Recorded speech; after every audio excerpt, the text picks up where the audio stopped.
je te loue et je t'adore. Je lève mes mains vers toi pour t'adorer, mon roi. Moi je te loue et je t'adore. Je lève mes mains vers toi pour t'adorer, mon roi, car tu es grand, ton amour est si puissant, ton bras si fort me saisit pour m'amener près de toi, car tu es grand, ton amour est si puissant, ton bras si fort me saisit pour m'amener près de toi. Moi je te loue et je t'adore. Je lève mes mains vers toi pour t'adorer, mon roi. Moi je te loue et je t'adore. Je lève mes mains vers toi pour t'adorer, mon roi, car tu es grand, ton amour est si puissant, ton bras si fort me saisit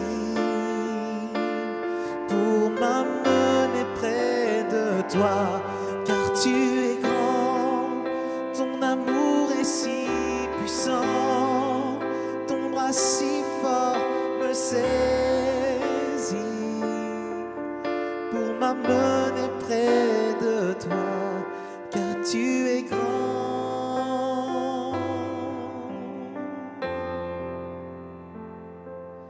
Car tu es grand.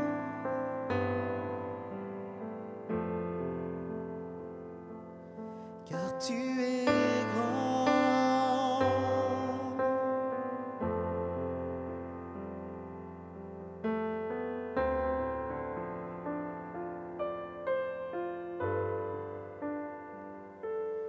Moi je te loue et je t'adore. Je lève mes mains vers toi pour t'adorer, mon roi. Moi je te loue et je t'adore. Je lève mes mains vers pour t'adorer, mon roi, car tu es grand, ton amour est si puissant, ton bras si fort me saisit pour m'amener près de toi, car tu es grand, ton amour est si puissant, ton bras si fort me saisit pour m'amener près de toi, car tu es grand.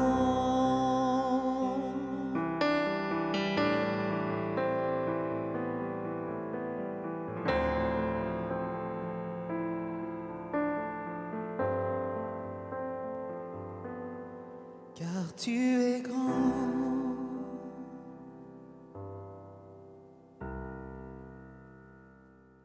Bonjour à tous, voilà, gloire au Seigneur. Bienvenue sur notre chaîne YouTube, donc tout est possible avec Jésus. Merci à toutes les personnes donc, qui nous suivent et qui nous écoutent. Nous sommes encore réunis donc, pour encore un nouveau programme. Et justement, donc, le thème de ce message aujourd'hui, c'est faire le bon choix. Fais le bon choix. Et on le sait que notre vie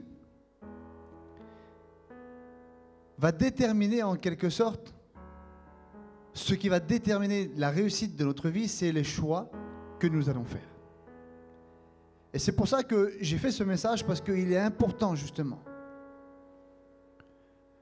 de faire les bons choix. Vous savez, il y a des choix qu'on fait dans la vie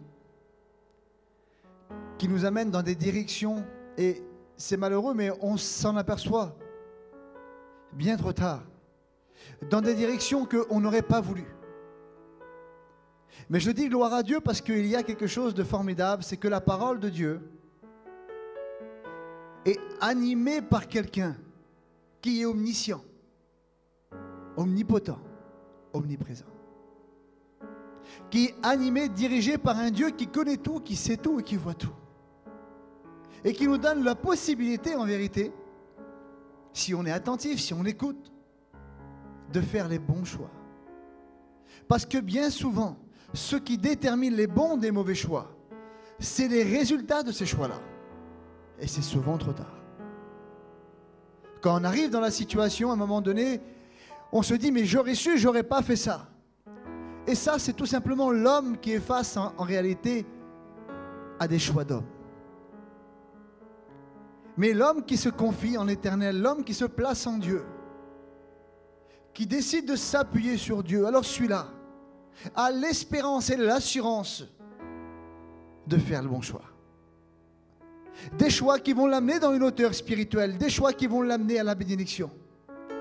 Il faut comprendre quelque chose, c'est que en nous, nous chrétiens qui avons reçu le Saint-Esprit, il y a deux natures. Il y a la nature du premier Adam,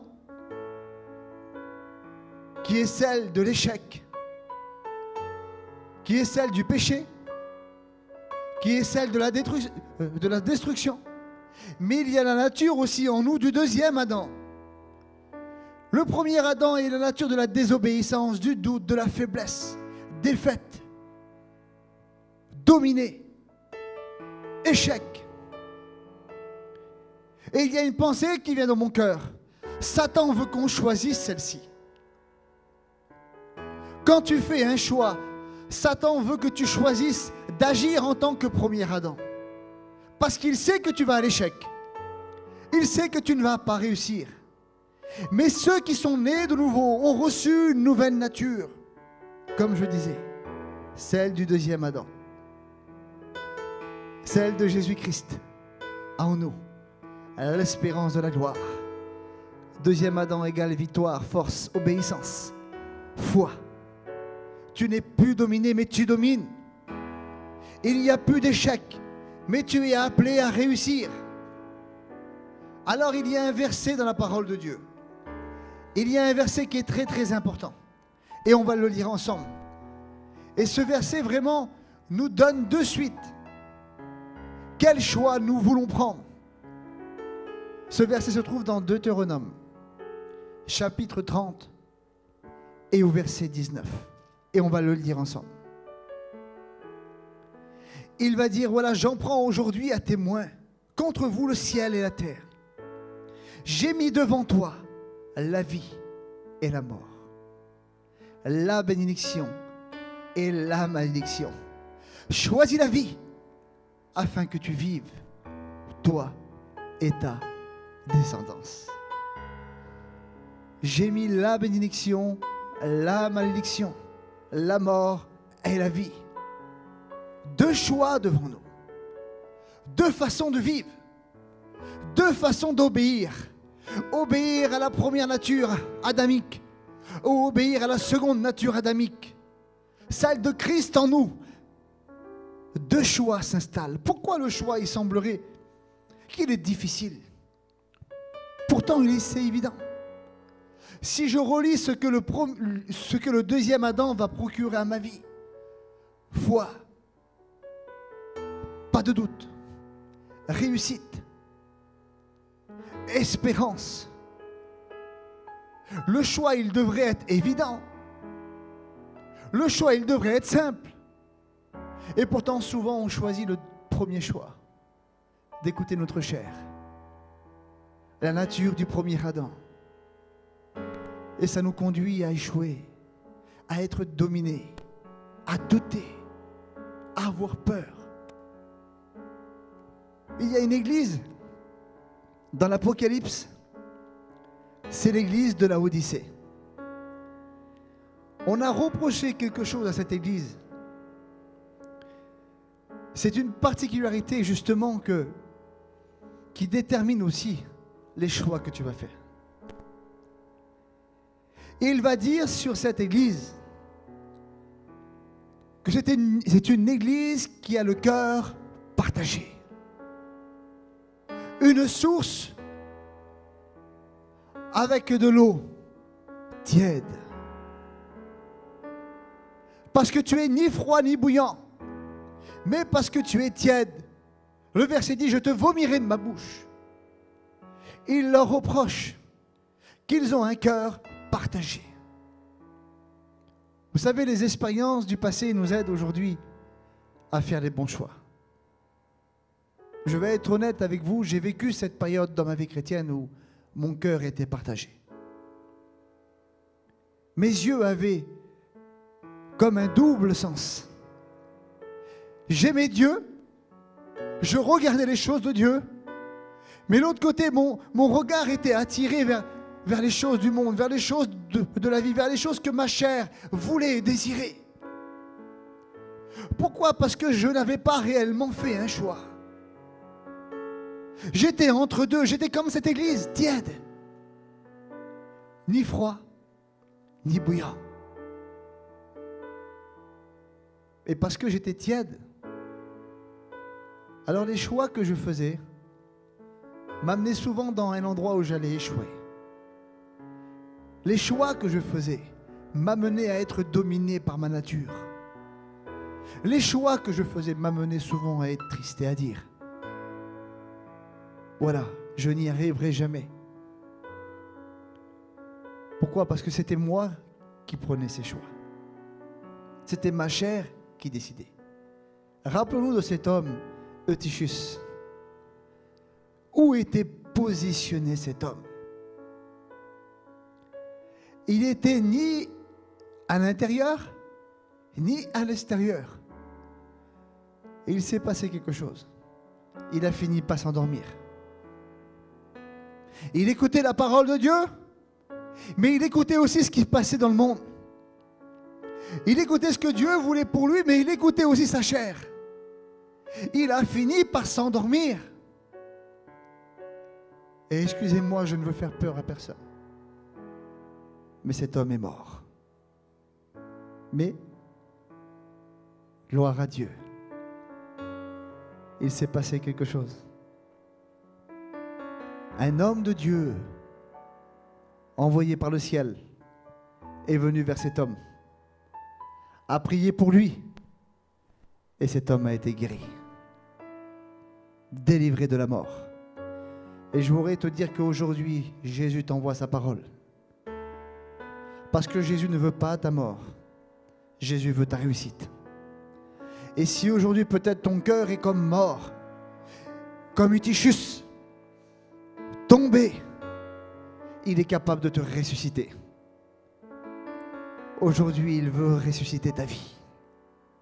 Il y a un choix à faire. Alors aujourd'hui, faisons le bon choix. Matthieu 6, 24 nous dit quelque chose d'important et que nous devons réaliser. C'est que nul ne peut servir de maître.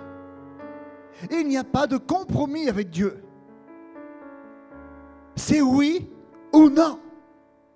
Soit tu choisis le premier Adam, soit le deuxième Adam. Soit on choisit de se servir, ou on choisit de le servir. Soit on va être égocentrique, penser à nous, vivre pour nous, ou on va devenir christocentrique. Ça veut dire mettre notre vie au service de Christ. Parce qu'il y a des conséquences à nos choix.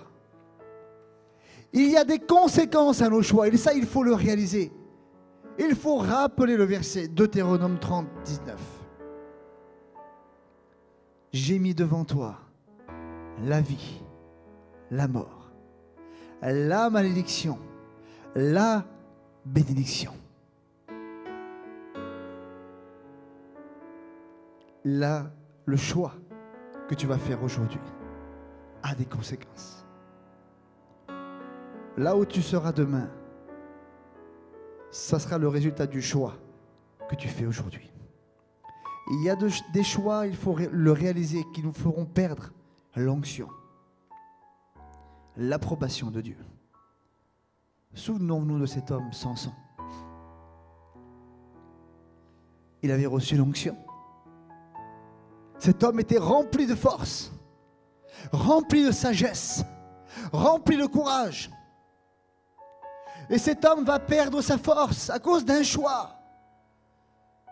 Parce qu'il n'a pas regardé à ce qu'il avait reçu. Il n'a pas voulu écouter ce qu'il avait reçu. Mais il s'est mis à écouter tout d'un coup ses sentiments, sa chair.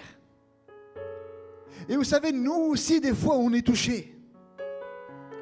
On est touché par notre chair, par nos sentiments, parce qu'on regarde, parce qu'on ressent. Le problème aujourd'hui, c'est que nous ne devons pas regarder avec nos yeux charnels, mais on doit regarder avec les yeux de la foi. Aujourd'hui, nous sommes composés, notre corps est composé des 5 sens. Et le problème, c'est que tout ce que tu vas écouter, tout ce que tu vas regarder, et écoute, cela est important. Tout ce que tu entends, tout ce que tu écoutes, tout ce que tu regardes, tout ce que tu vas ressentir, ce qui va te pousser à faire des choix. Et voilà pourquoi justement, pendant ce confinement qu'il y avait eu, il y a des personnes qui se sont attachées à Dieu, qui ont voulu aller plus loin avec Dieu et qui ont fait le choix de s'approcher de lui, de prier, de lire la parole, d'écouter des messages de Dieu. Et ils se sont alimentés, ils ont alimenté leur sens de tout ce qui venait de Dieu. Et ce choix qu'ils ont fait les a poussés à faire les bons choix. Mais il y a des personnes qui se sont allées dans ce confinement, à regarder ce qu'il ne fallait pas regarder, à écouter ce qu'il ne fallait pas écouter, et à penser ce qu'il ne fallait pas penser.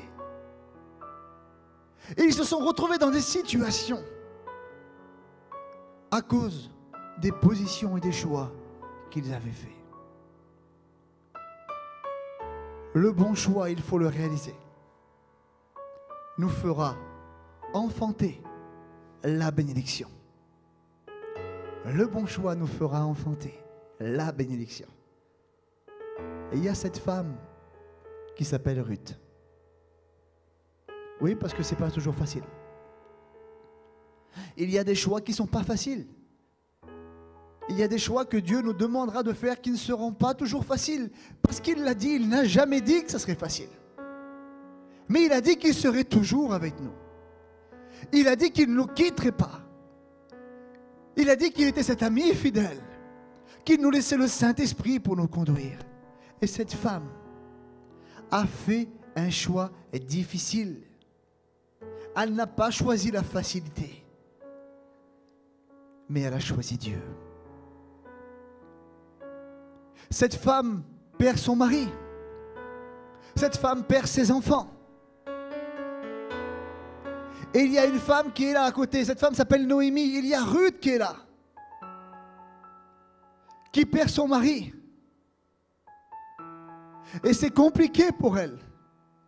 Elle ne sait pas trop où se positionner. Mais elle sait quelque chose parce qu'elle a reconnu quelque chose. Elle a reconnu que Noémie avait quelque chose d'important. Noémie connaissait Dieu. Et voilà ce que Ruth a fait. Là où sa belle-sœur a dit, moi je rentre chez moi, et c'était peut-être légitime, mais il y a des choix des fois qui semblent légitimes, qui semblent normaux aux yeux du monde. Voilà pourquoi je dis que nous devons regarder avec les yeux de la foi. Cette jeune femme, la belle-sœur de Ruth, elle retourne chez ses parents. Ça paraît légitime. Mais Ruth dit quelque chose. Ruth regarde Noémie et dit, là où tu iras, j'irai. Et là où ton Dieu ira, j'irai aussi. Noémie a fait le choix de suivre Dieu. Et pourquoi je dis que dans nos choix, les choix que nous feront enfanter la bénédiction. Pourquoi? Parce que Dieu avait prévu un chemin pour Ruth dans le choix qu'elle venait d'emprunter. Une rencontre s'est faite. Ruth s'est mariée avec un homme. Avec cet homme, ils ont eu des enfants. Mais une descendance est apparue de cette union. David. Et nous savons quelque chose.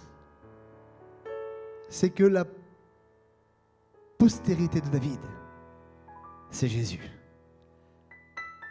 Il faut réaliser quelque chose, c'est que parce que Ruth a fait le bon choix, elle est devenue participante à la bénédiction. Elle est devenue participante à enfanter le Fils de Dieu, Jésus. Et je voudrais te dire que dans les bons choix que tu feras aujourd'hui, ça fera que tu feras apparaître le Christ ou pas. Lui, il veut apparaître. Lui, il veut agir. Lui, il veut bénir. Parce qu'il veut que chaque fois que tu feras un choix, ça soit appuyé sur lui, sur son amour, sur ses projets, sur ses promesses. Jésus est né. La bénédiction, la vie. Aujourd'hui, il faut faire un choix.